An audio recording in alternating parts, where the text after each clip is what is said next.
बिस्मिल्लाहिर्रहमानिर्रहीम। अस्सलाम वालेकुम डियर स्टूडेंट। आज हम एक्सरसाइज 2.1 करेंगे क्लास 9 की। उससे पहले हम लोग कुछ डेफिनेशंस देख लेते हैं। ये डेफिनेशंस हैं जो कि इस एक्सरसाइज के लिए आपके इम्पोर्टेंट है। नेचुरल नंबर्स क्या होते हैं जो कि हमारे पास इस तरह से लिखे जा सकें 1 2 3 4 up to so on.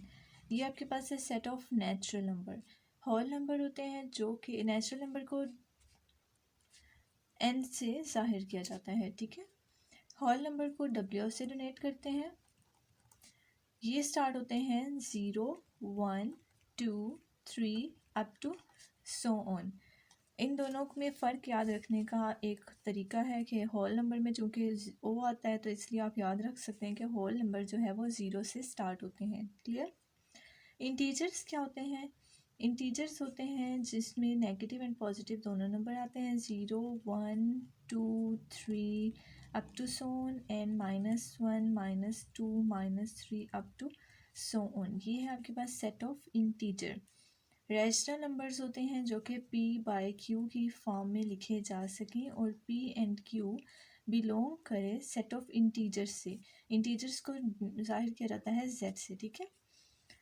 Rational number p by q की फॉर्म में लिखे जा सकते हैं। p भी हमारे पास इंटीजर्स में से होना चाहिए और q भी हमारे पास इंटीजर्स में से होना चाहिए। इरेशनल नंबर जिनको p बाई q की फॉर्म में नहीं लिखा जा सकता वो कहलाते हैं इरेशनल नंबर। टर्मिनेटिंग फ्रैक्शन होता है हमारे पास। फॉर एग्ज़ाम्पल आपने दो नंबर्स को डिवाइड किया तो आपके पास नंबर आया 0.418। डिवाइड करने से पॉइंट के बाद की वैल्यू ख़त्म हो गई और पूरा पूरा सॉल्व हो गया, तो उसको हम कहते हैं कि वो टर्मिनेटिंग फ्रैक्शन थी, ठीक है। तो अगर आपके पास पॉइंट के बाद नंबर चलते जाएँ तो वो हमारे पास टर्मिनेटिंग नहीं होती, ठीक है। रिकरिंग और नॉन टर्मिनेटिंग वो हमारे पास नंबर जो पॉइंट के बाद रिपीट होते जाएँ। फॉर एग्ज़ाम्पल 0.414141 या फिर 0.3333 अप टू सोन ठीक है। इस तरह से या फिर तीन नंबर भी हो सकते हैं 0.342342 इस तरह से रिपीट होते जा रहे हैं, तो वो हमारे पास कहलाते हैं रिकरिंग और नॉन टर्मिनेटिंग। और वो नंबर जो कि रिपीट भी नहीं होते और चलते जाते हैं 0.34579823 मतलब वो कहीं पर भी जाकर रिपीट नहीं हो रहे, तो वो नंबर किस में शामिल होते हैं? वो नंबर शामिल होते हैं इरेशनल नंबर्स में, ठीक है। आई थिंक सो ये आपके क्लियर हो गए होंगे। जबकि टर्मिनेटिंग और रेकरिंग जो हैं ये वाले नंबर्स जो हैं वो शामिल होते हैं रैशनल नंबर्स में, ठीक है। ये रैशनल नंबर्स के साथ कनेक्टेड है टर्मिनेटिंग और रेकरिंग। तो आपके पास ये वाले नंबर जो कि रिपीट होते जाते हैं, रिपीट नहीं होते मतलब चलते रहते हैं, वो शामिल होते हैं हमारे पास इरेशनल नंबर्स में।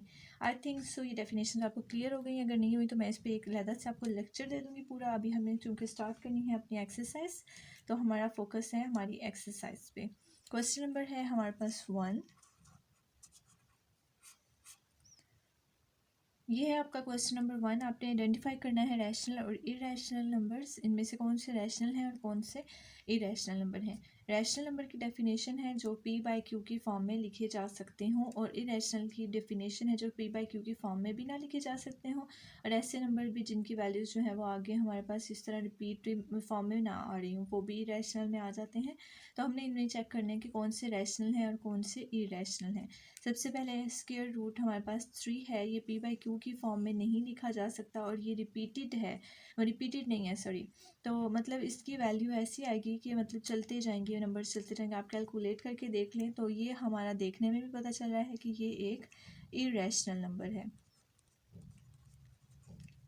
1/6 p है हमारे पास 1 एंड q है हमारे पास 6, p बाई q की फॉर्म में लिखा जा सकता है, तो ये हमारा है rational number.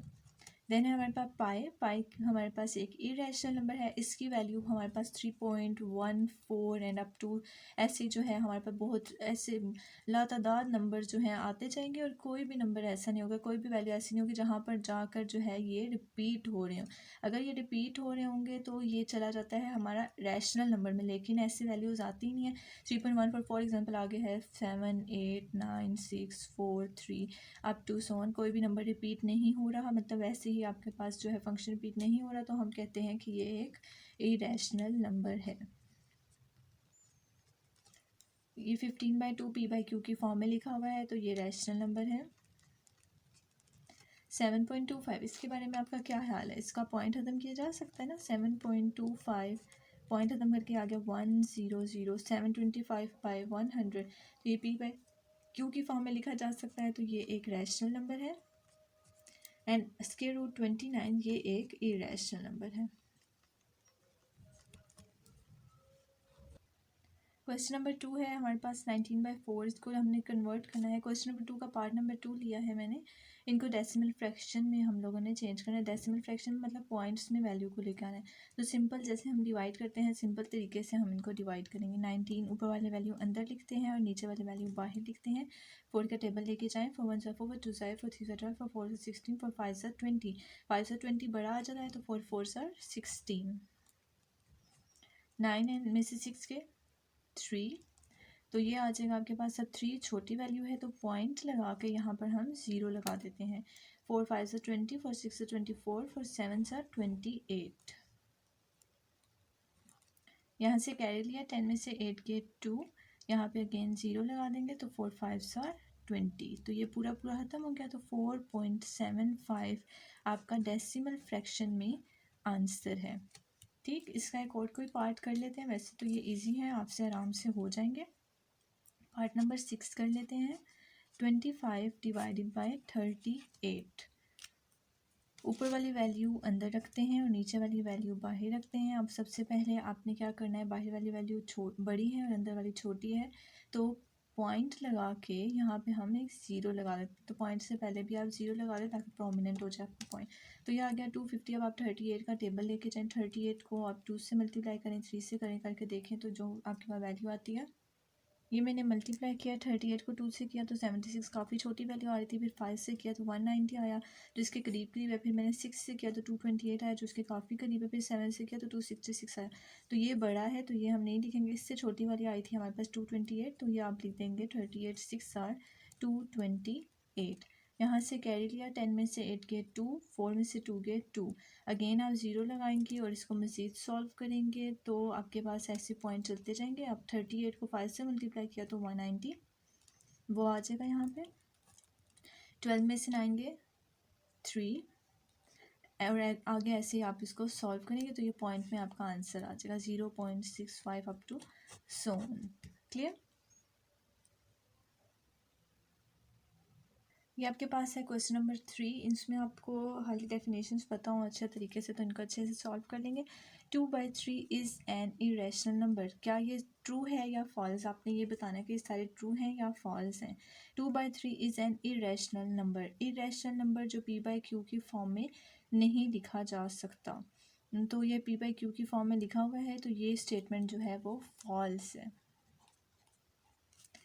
1/9 is terminating fraction, terminating जो कि एंड हो जाता है किसी पॉइंट पे आके, तो आप चेक कर लें कि 1/9 जो है वो एंड होता है या नहीं होता। तो इसको आप लिख लें, 1 को अंदर रखा, 9 को बाहर रखा, यहाँ पर क्या 0 पॉइंट लगा के यहाँ हमने 0 लगा दिया। 9 1 9, फिर यहाँ 1 आ गया 0, 9 1 9, फिर 1 आ जाएगा 0, 9 1 9, बल्कि यही चलता जाएगा चलता जाएगा चलता जाएगा। तो ये आपके पास ख़त्म ना होने वाला जो है फ्रैक्शन है, तो ये टर्मिनेटिंग फ्रैक्शन नहीं है। टर्मिनेटिंग फ्रैक्शन होता है जो किसी पॉइंट पे ख़त्म हो जाए, तो ये टर्मिनेटिंग फ्रैक्शन नहीं है, तो ये स्टेटमेंट भी क्या हो गई आपकी, false. Pi is irrational number, ये पाई हम लोगों ने पढ़ा है पहले भी कि ये एक इरेशनल नंबर होता है, क्योंकि ये जो है नॉन टर्मिनेटिंग होता है, मतलब कहीं नॉन टर्मिनेटिंग सॉरी, ये एक ऐसा नंबर होता है जो कि हम लोगों के पास इसकी वैल्यू 3.143 आगे चलती जाएगी और डिफरेंट नंबर्स आएंगे, सेम नंबर जो है वो रिपीट नहीं होंगे, तो इसलिए पाई जो है वो हमारे पास इरेशनल नंबर है। ये स्टेटमेंट जो है वो ट्रू है। Then 3/4 is terminating and 4/5 is recurring. ये आप खुद चेक कर लें कि ये ट्रू है या फॉल्स है और फिर मुझसे शेयर करें। क्वेश्चन नंबर 4 है हमारे पास, represent on number line. Number line को सबसे पहले आप कैसे बनाते हैं आपको वो पता होना चाहिए। इस तरफ होते हैं आपके पास पॉजिटिव नंबर और इस तरफ होता है आपके पास नेगेटिव नंबर, दरमियान में होता है हमारे पास ज़ीरो। तो ये अब आपके पास हैं 2/3 और 4/5। पहले हम पहला क्वेश्चन देखते हैं, 2/3 है। आप अगर इसको नीचे जो है वो बड़ी वैल्यू है और ऊपर छोटी वैल्यू है, आप इनको डिवाइड करें तो ये कोई वैल्यू देगा 0.0 के दरमियान, 0 समथिंग, ठीक है, 0 और 1 के दरमियान ये वैल्यू देगा। और ऊपर से इसके साथ जो साइन है वो भी हमारे पास पॉजिटिव है, जिसके साथ कोई साइन नहीं होता उसके साथ पॉजिटिव साइन होता है, ठीक है। तो ये पॉजिटिव साइड पे आएगा, ये 0 है और ये आप फर्ज कर लें आपका 1 है, ये आपके पास 2 है। ये नेगेटिव साइड पे आएगा तो ये -1 है और ये -2 है। तो ये 0 समथिंग आपका आंसर आएगा। तो ये लाई करेगा 0 और 1 के दरमियान, ठीक है। अगर 1 पॉइंट होता तो ये 1 और 2 के दरमियान होता, और 2 पॉइंट होता तो 2 और 3 के दरमियान होता, इस तरह से। और अगर नेगेटिव साइन होता तो वो इस तरफ होता। तो ये है 0 समथिंग। तो आपके पास हम इसको लिखेंगे यहाँ पर, इस पर कैसे रिप्रेजेंट करेंगे। 3 आपके पास है डिनोमिनेटर में, तो जो डिनोमिनेटर में जितने नंबर्स होते हैं उतने हिस्सों में हम अपने इंटरवल को डिवाइड कर लेते हैं। इंटरवल आपको पता लग गया 0 और 1 के दरमियान है, इसको 3 हिस्सों में डिवाइड कर लेंगे, 1 2 3, ये 3 हिस्से हो गए, 1 2 और 3, 3 हिस्सों में हमने इसको डिवाइड कर दिया है। तो आपके आपके पास है ऊपर 2, तो 2 1 एंड 2 चलेंगे तो 0.2, तो वो आपका कोई इंटरवल आएगा यहाँ पर 2/3, ठीक है। तो ये आपके पास है 2/3 जो कि आपने नंबर लाइन में रिप्रेजेंट कर दिया। नेक्स्ट है -4/5। -4/5 नेगेटिव साइड पे है, ये आपको पता चल गया है। और यहाँ पर नीचे डिनोमिनेटर, और ये भी डिनोमिनेटर बड़ा है और ऊपर हमारे पास न्यूमिनेटर जो है वो छोटा है, तो ये भी आपकी वैल्यू आएगी 0 समथिंग में, ठीक है। तो ये आपका आ जाएगा 0 इस तरफ, तो ये आ जाएगा आपके पास 5 इंटरवल्स में डिवाइड कर देंगे, 1 2 3 4 एंड 5। तो ये ऊपर 4 है तो 4 नंबर चल के आएंगे, 1 2 3 एंड 4। तो ये आपका कहीं यहाँ पर लाई करेगा -4/5। क्वेश्चन नंबर 5 है, find a rational number between 3/4 and 5/9। ये बहुत ज़्यादा इम्पोर्टेंट क्वेश्चन है, तो ये आपको बहुत अच्छी तरह से आना चाहिए। रैशनल नंबर मालूम करना है इन दोनों के दरमियान। जब किसी चीज़ का मिड पॉइंट फाइंड आउट करना हो तो मिड पॉइंट फाइंड आउट करने का एक फार्मूला होता है a + b डिवाइडेड बाय 2। तो इस फार्मूले से हम मिड पॉइंट फाइंड आउट कर लेते हैं, ठीक है। ये a है और ये b है, इनके दरमियान की वैल्यू मालूम करने वाली जो इनके दरमियान वैल्यू आएगी वो हमारा आंसर होगा। इसी को हम यूज़ करेंगे। सबसे पहले हमारे पास है a + b, a और b को ऐड करना है, a है ये और b है ये, दोनों को ऐड करना है। 3/4 + 5/9, इनको ऐड करने का क्या तरीका होता है कि हम इनके जो डिनोमिनेटर हैं, नीचे वाली जो वैल्यूज़ हैं उनको बराबर कर लें। बराबर कैसे करेंगे, 4 को अगर 9 से मल्टीप्लाई कर दें और 9 को अगर 4 से मल्टीप्लाई कर दें तो दोनों बराबर हो जाएंगे, राइट। तो ये वाली पूरी वैल्यू को हम 9 से मल्टीप्लाई भी कर देंगे और डिवाइड भी, और ये वाली पूरी वैल्यू को 4 से मल्टीप्लाई भी कर देंगे और डिवाइड भी। 3/4 multiply by 9/9 plus 5/9 multiply by 4/4, ठीक है। ये आ जाएगा 9 3s are 27, 9 4s are 36, 5 4s are 20 and 9 4s are 36। नीचे वाली दोनों वैल्यूज़ आपकी सेम हो गई है, ये आप यूँ करके लिख सकते हैं 36 27 + 20। इन दोनों को प्लस करेंगे तो आपके पास आ जाएगा 47/36। अब आपने a + b कर दिया है, अब आपने इस वैल्यू को डिवाइड करना है 2 से, तो आपका आंसर आ जाएगा। आप यहाँ लिखेंगे डिवाइडिंग बाय 2। 47/36 को डिवाइड कर देंगे 2 से, तो ये 2 ऊपर जाके 36 के साथ मल्टीप्लाई हो जाएगा। 47/36 मल्टीप्लाई बाय 2, ये आ जाएगा आपके पास 47/6 2 12 3 2 6 7 72। तो ये आपका नंबर है जो कि 3/4 एंड 5/9 के दरमियान लाई करता है। It's your required answer. इस क्वेश्चन में कोई प्रॉब्लम तो नहीं है आपको? देख लें एक बार फिर कि a + b डिवाइडेड बाय 2 हमारा फार्मूला होता है। पहले a और b को ऐड कर दिया, ऐड करने के बाद आपका आंसर आया ये। फिर अगला स्टेप करना था, आपने 2 से डिवाइड करना था, तो इसको हमने 2 से डिवाइड कर दिया है। ये 2 इसके साथ मल्टीप्लाई कैसे हुआ है देखें। 47/36 डिवाइडेड बाय किया आपने 2। आपको पता है 2 जिसके नीचे कुछ नहीं होता उसके नीचे 1 होता है। मल्टीप्लाई डिवाइड को जब मल्टीप्लाई में चेंज करते हैं तो अगली वैल्यू उलट जाती है। 47/36 मल्टीप्लाई बाय 1/2। 47 1 से मल्टीप्लाई हो गया, 36 2 से मल्टीप्लाई हो गया, तो आंसर आ जाएगा 47/72 इस तरह से। ठीक है, आई होप अब आपको समझ आ गई होगी। अगर कोई प्रॉब्लम है तो फिर मेरे से पूछ लें। ये हमारा लास्ट क्वेश्चन है, इसको देखें गौर से। आपने इसको p/q की फॉर्म में लिखना है। ठीक है, इसके ऊपर ये जो सिंबल है इसका मतलब ये है कि ये नंबर रिपीट होता जा रहा है। ठीक है, इसको आप यूँ लिखेंगे 0.5555 अप टू सो ऑन। ये ऊपर ये जो बार है इसका मतलब है कि ये नंबर रिपीट होता जा रहा है। ठीक है, तो ये आ गया 0.55555। इसको लेट कर लेंगे हम x = 0.5555 and up to so on. ये हमने लेट कर लिया।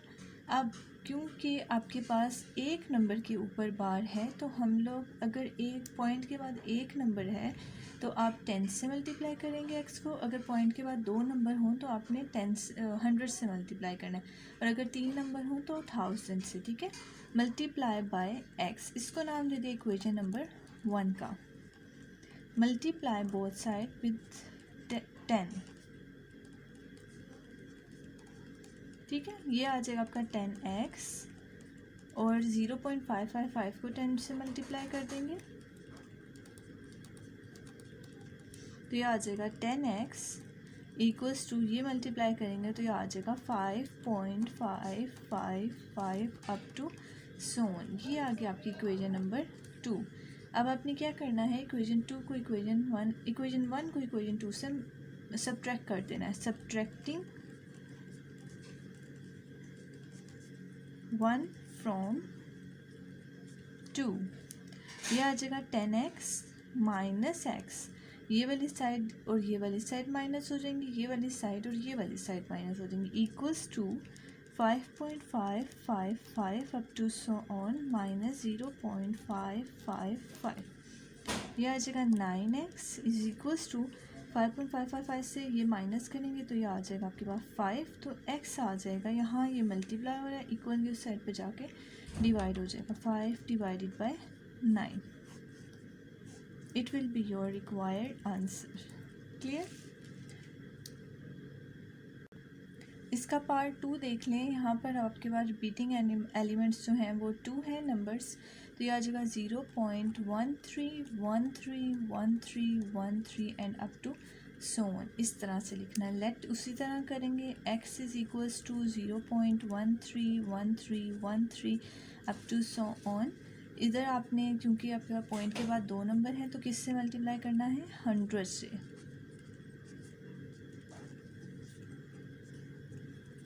तो ये आ जाएगा 100x इज इक्वल्स टू 100 को 0.1313 से मल्टीप्लाई करेंगे तो आ जाएगा 13.1313 and up to so on. ये आ गया आपकी इक्वेशन नंबर 1 और ये आ गया आपकी इक्वेशन नंबर 2। सब्ट्रैक्ट करेंगे अगेन, सब्ट्रैक्टिंग 1 फ्रॉम 2। ये आ गया आपका 100x minus x is equals to 13.1313 up to so on minus 0.131313 up to so on. 100 में से x1 चले जाएं तो आ जाता है 99x, एंड 13 में से 0 को सब्ट्रैक्ट करें तो ये आ जाएगा आपके पास 13। देन x इक्वल्स टू आ जाएगा 99, उधर जाके डिवाइड हो जाएगा 13 divided by 99। It will be your required answer. इसी तरह पार्ट नंबर 3 आपने खुद कर लेना है। अगर कोई प्रॉब्लम हो तो मुझे बता दीजिएगा। ये एक्सरसाइज हमारी यहीं पे एंड होती है। अपना बहुत ज़्यादा ख्याल रखिएगा और इसकी प्रैक्टिस करें। जो समझ नहीं आती वो मुझसे पूछ लें। Thank you so much. फ़ी मान अल्लाह। अल्लाह हाफिज़।